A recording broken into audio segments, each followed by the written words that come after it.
تورات جو حضرت موسیٰ علیہ الصلوۃ والسلام پر نازل ہوئی تھی،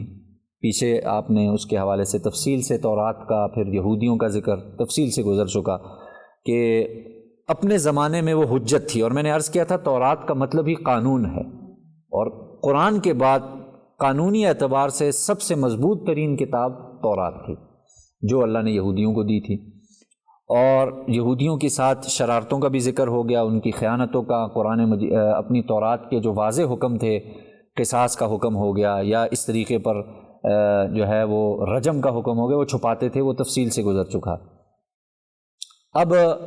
یہود کے ذکر کرنے کے بعد اور ان کے سارے واقعات کے بعد ان آیات میں جو آج ہم نے تلاوت کی ہیں، ان آیات میں اللہ تعالیٰ نے عیسائیوں کا ذکر فرمایا ہے، نصارہ کا ذکر کیا ہے، اور پھر نصارہ بھی ظاہر ہے انہوں نے بھی اللہ کے حکم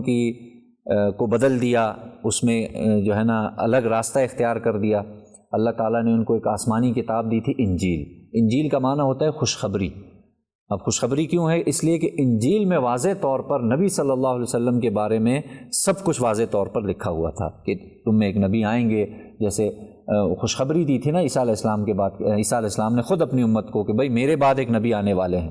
اور ان کا نام احمد ہوگا، ان میں یہ صفات ہوں گی، صفات بھی ذکر کی ہیں اللہ کے رسول علیہ الصلوۃ والسلام کی کہ ان میں یہ صفت ہوگی، یہاں آئے گا، مکہ میں پیدا ہوگا، ہجرت کرے گا، مدینہ میں آئے گا، اور پھر لوگ اس کا ساتھ دیں گے، ساری تفصیل ذکر کی۔ بہرحال